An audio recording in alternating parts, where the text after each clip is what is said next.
I have a problem with diversity. Let me rephrase that. I have a problem with forced diversity. Of course, diversity is good. Of course. But maybe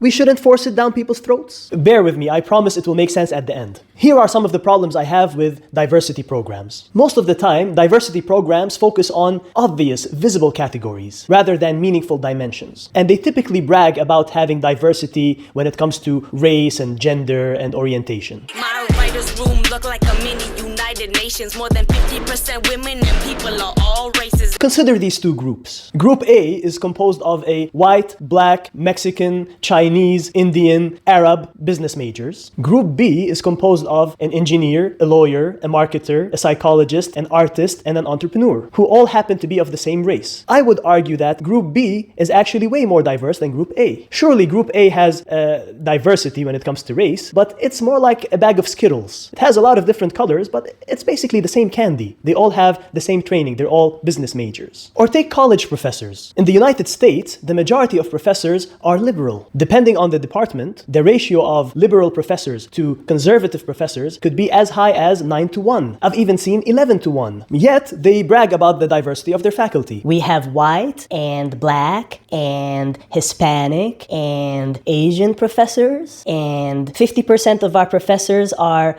female. And did I mention that one of our professors is gay? And you're telling me this, why? This is a very personal and intimate matter. Why are you sharing it with me? What does it matter if he's gay or straight? Why do I need to know whether the professor is attracted to males or females? Like, what does this have to do with my education? Why are you involving me in this? Is he a good professor? Great, I'll attend his class. What he does in his personal time is not really my business. Here's the thing. I'm going to university to learn new ideas and broaden my mind. So political and worldview diversity is way more important than diversity based on race or gender or orientation.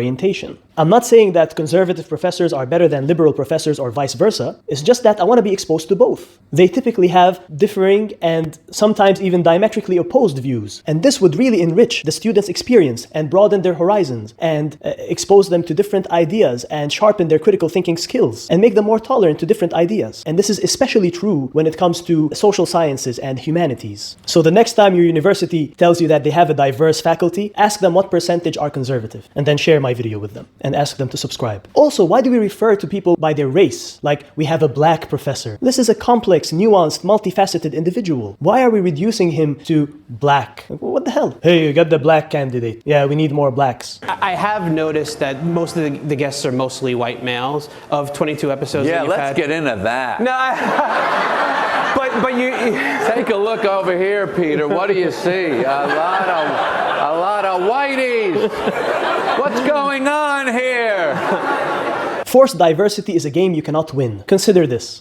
We are proud to say that we hired a diverse cast for our movie. Yeah, we have white, black, Chinese, male, female, gay, lesbian, plus size. We have it all. That's right. I have noticed that you don't have any Mexicans. How dare you! Oh, yo, Bob, call that Mexican candidate who auditioned. Yeah, let's hire him. Fixed it. Ain't that right, Santiago? See?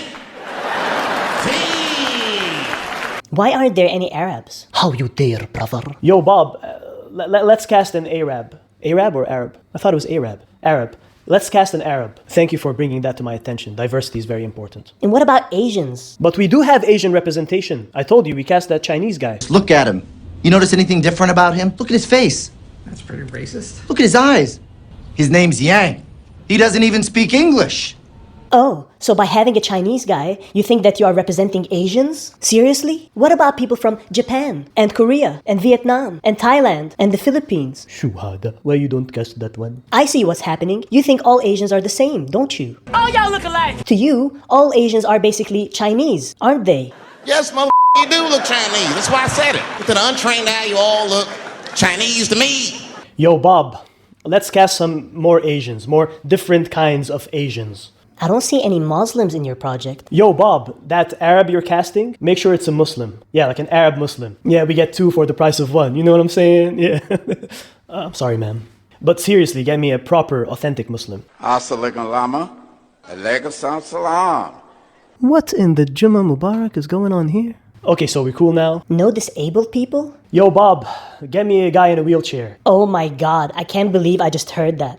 What? What did I do now? For disabled, you stereotypically went to wheelchair user? That's your idea of a disabled person? This marginalizes all kinds of other less known disabilities. Also, don't you know that disability doesn't necessarily have to be physical? It can be mental? Well, after talking to you, I think disability can definitely be mental. Was that mean? That was mean, yeah? That's kind of funny. I'll keep it. Do you see? If you try to please the diversity crowd, it's impossible. You're playing a game that you simply can't win. They will always criticize you, and they will turn on you. When a company is known for having a forced diversity program, their decisions might have undesirable consequences. Say they promote a female to a top management position. The males might be filled with anger and resentment. They promoted her just because she's a woman. And the woman might be filled with self-doubt. Did I get this promotion just because I'm a woman? Is this a diversity thing? Do I deserve this job? Am I even qualified for it? Am I just the token woman for PR purposes? When you have unequal outcomes, it doesn't automatically mean discrimination. Being underrepresented in a certain category doesn't always imply discrimination. People think it's the census or something? I mean, this has got to represent the actual pie chart of America. Who cares? A few years ago, we had that famous #OscarsSoWhite movement because the winners were all white. Did these white people win because of racism? I don't know. Maybe. Maybe not. I mean, there have been black winners in the past. Perhaps that year, the best candidates happened to be white. Could be. But try this. Look up the list of top NBA players of all time and the top heavyweight boxers of all time. You will notice that they're pretty much all black. Ooh, #NBA so black, #boxing so racist. We don't do that. A few years ago, Lily Singh was complaining that the Forbes list of highest paid YouTube stars had no females at all. Like, what's the theory here? Who's discriminating against you? It's not like you have a boss who decided to pay you less because he's a male chauvinist. You're a content creator. What am I missing here? Can somebody explain it to me in the comments section? There's a course in Harvard University called Math 55. It is the most difficult undergraduate math course in the entire country. The students in the class were 100% male and 100% virgins. What? No, nothing. No females? That's sexist. Like, girl, if you're good at math, take the course. Who's stopping you? Is there a giant sign outside that says no females allowed in Math 55? Also, note that females typically outnumber males in biology majors. So now what? Biology departments and professors are discriminating against males? We need to fight to have more male representation in biology classes? Not everything has to have equal representation. Stop trying to force it. It's like they just want to shoehorn diversity. You got a shoehorn or something like that? We need more blind bus drivers. Did she say more blind bus drivers? Do we have blind? Are you ready? This summer on Disney Plus, the highly anticipated biopic, One Girl, One Dream, One Mission. Greta Thunberg. Y'all motherfuckers gonna destroy the earth. Yeah, we be saving them trees and I keep it 100. Coming soon. How dare y'all?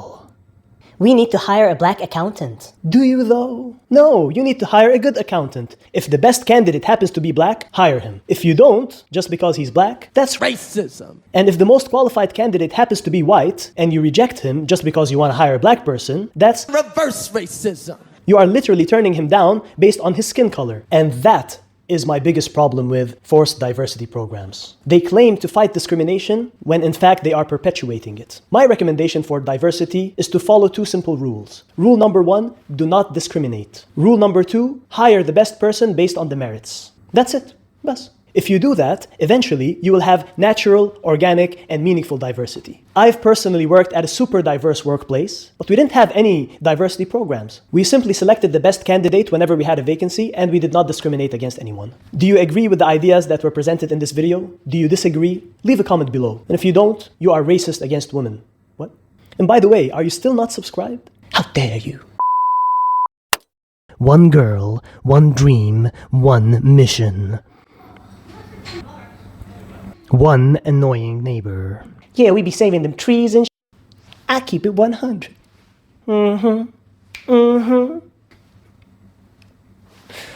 Y'all crack. Y'all white crackers better.